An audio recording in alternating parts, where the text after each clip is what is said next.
Hello, hello, hello, hello. Good morning, good morning, good morning. Kumusta may adlaw ka tunta na mga kaisunam kasampi. Here we go again, boy America. Duterte loyalist mga nga kung adunay hidog mo. Unsa to man kakapyo kaluya ang imong mga pulong may magadasig kini sa pagtindog. Time check. 10:10 ng umaga, 15th of July 2024 Monday dito sa Brooklyn, New York.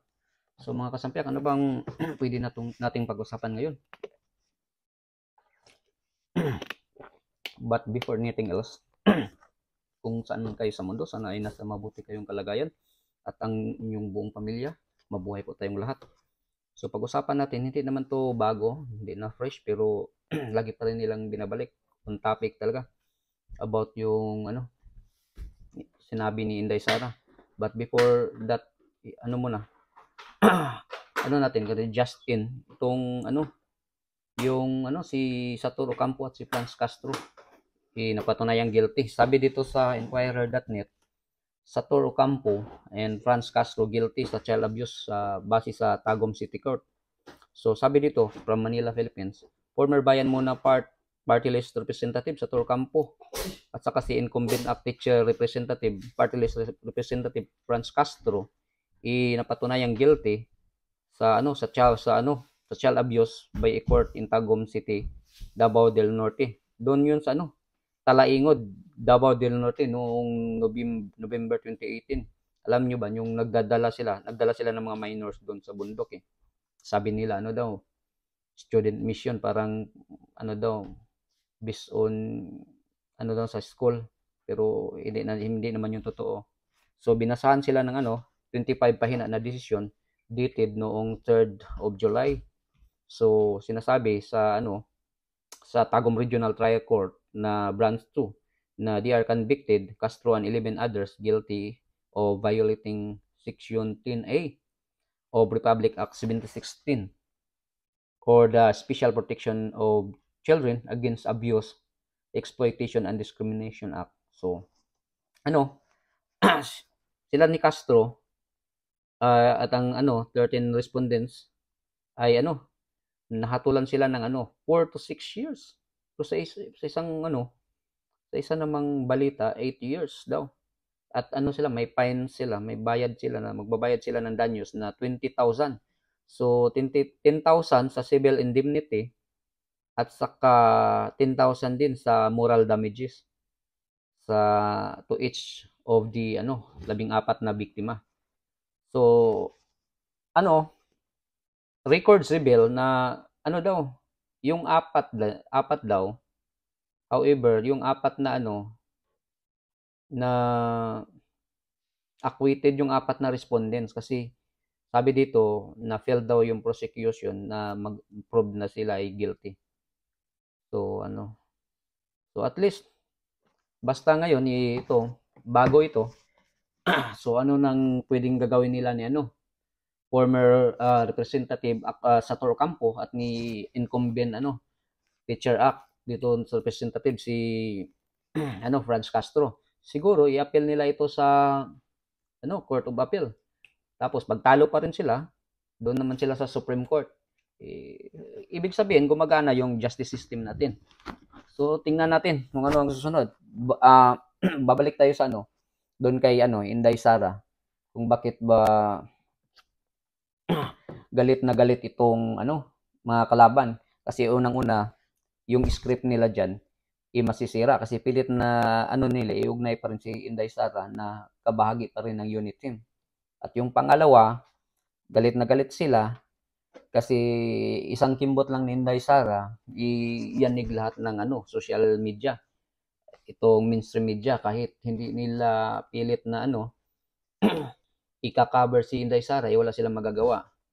At saka sabi nila na atat na daw si Inday Sara na gustong papalit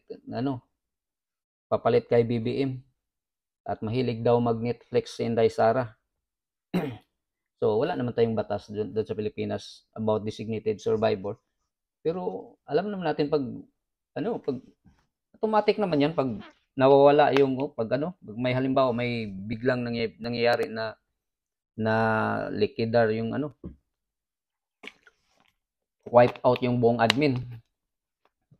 Tapos pwede yang Ngayon, galit na galit sila at napapraning sila.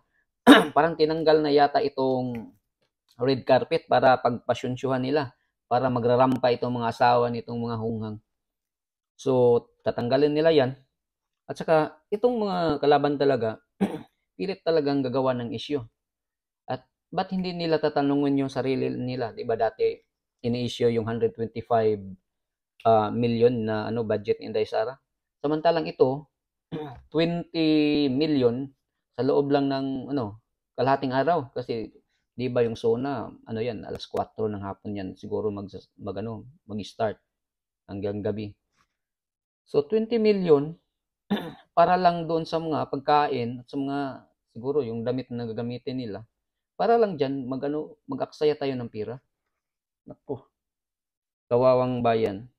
So ngayon, una, sira yung script nila. So gagawa naman sila, galit na galit sila talaga diyan.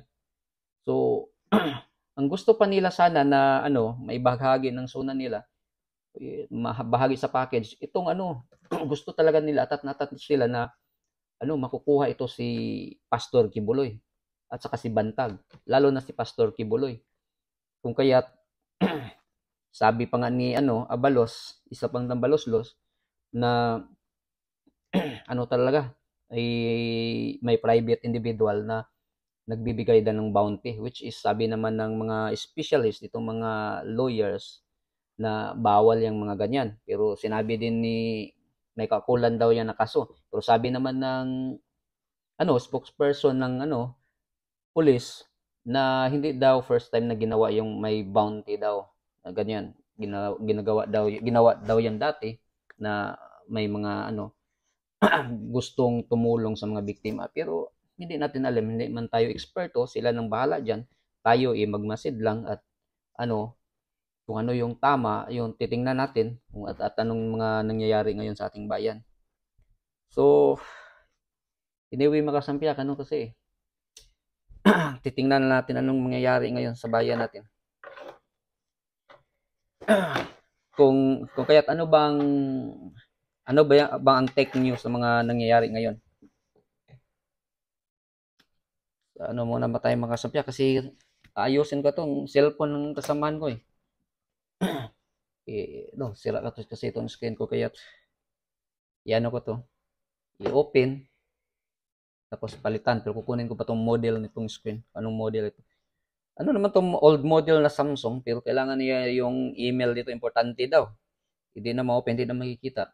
Wala siyang access. Nandito lang daw sa cellphone na ito. Kaya tutulungan ko siya ko to kasi marunong naman tayo ng konti. Ito yung trabaho natin dati. Nasa Pilipinas pa tayo. May electronics, electrical. Ganun tayo So mga kasampiak, basta yung lang, ang masasabi ko lang na masid-masid lang tayo. Ipagdasal lang natin na kasi isa pa dyan, sinday sa yung 'di ba, yung mga nangyari ngayon kay Donald Trump, gustong i-cover up ng media, sabi na lang nahulog or lang daw, parang nila, hindi nila iugnay doon sa assassination attempt na klarong-klaro naman assassination attempt. Sabi pa na iba, drama lang daw kasi hindi nag-react yung iba. Paano mag-react na parang wala mang parang walang nangyari doon yung yung sniper yata, bata, di ba, parang nakasuppressor yata yung hindi marinig, pero may narinig lang na parang pitik lang. 8 beses yata. Pero napatay din yung gunman yung sniper na yung nag-snipe. So, talaga, kung kaya't sa Pilipinas, makakuha tayo ng idea or leksyon man lang, aral man lang na sa susunod, itong mga maisugrali, bantay-bantay na sila kasi itong mga kalaban, pag hindi mo makukuha itong kalaban mo sa sa legal na paraan, itong mga demonyo talaga igagawa ng makakuha pa ng ideya kung kaya bantayan natin, pagdasal natin sila mga Duterte at saka mga subordinates na double ingat sa kasunod na maisugrali kung saan man sila, kung saan lalabas. Kasi pilit na kahit hindi sinabi ng gobyerno, hindi nila dinideklara na martial law, may silent martial law na sa sa buong Pilipinas, lalong-lalo na sa Davao. Ginigipit na itong mga Duterte.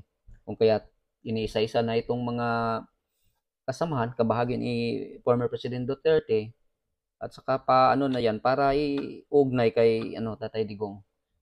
Kaya't mga sambiak, dasal lang tayo at tayo, continue lang yung support natin sa kay Tatay Digong kasi naniniwala tayo na wala nang katulad niya. Wala nang patutunguhan itong bayan natin pag wala yung siya na lang talaga nag-iisa at yung mga anak niya. So, maraming salamat po sa ating lahat at sana ay patuloy tayong gabayan ng Poong May Kapal. God bless.